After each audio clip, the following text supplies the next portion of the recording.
Well, as I pointed out at the beginning of my talk, it does seem to be changing because of what you came up with on Buster Jangle. Further, the committee relied exclusively on governmental sources instead of their own faculties to reach this conclusion, considering all the information available about these tests, which is now apparently being rectified. Can you imagine the uproar that would ensue when participants in the other test series learned that the tests they were in were not considered experimental? Well, now you've opened a Pandora's box by coming up with the evidence about Red Wing. So documentary material that is in our favor. Documentary material has been presented to this committee stating that urine samples were to be obtained from all the test participants, which of course were not obtained from the vast majority of the test participants. Why are urine samples taken? Are they taken to see how much radiation remains in the body? Are they taken to determine how the ingested radiation affects the subject's health?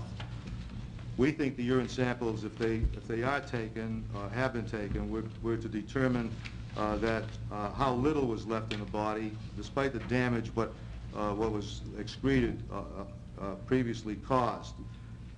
I was a test participant in Operation Crossroads at Bikini in July 1946. One of my crewmates recently informed me, I hadn't seen him for years, recently informed me that he was told not to look at the atomic detonation because he might suffer serious radiation injury. I'm talking about Test Able, the bomb that shows on the cover of this newsletter.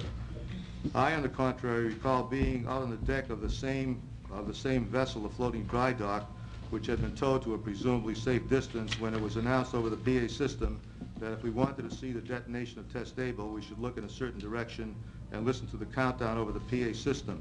We were not issued protective goggles, even though I later learned that a special directive to that effect had been issued to all the ships assigned to the test. When the countdown reached 0, I saw the flash on the horizon, and we immediately reversed course and headed back to Bikini.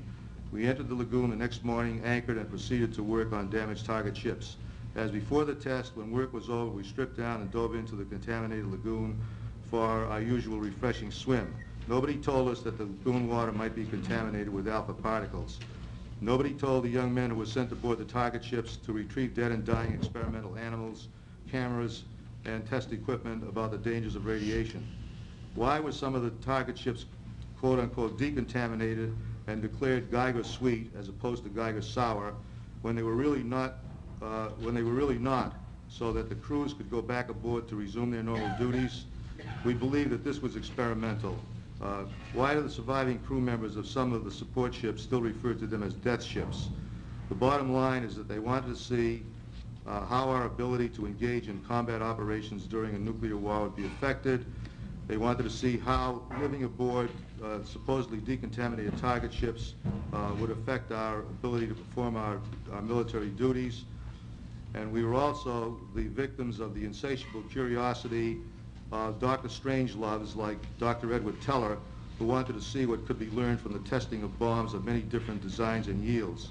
Just as John Deutsch lied on 60 Minutes the other night, Pentagon spokesmen have been lying for decades about the real effects of radiation on the hundreds of thousands of servicemen who were exposed. I rest my case. Thank you, Mr. Rosen.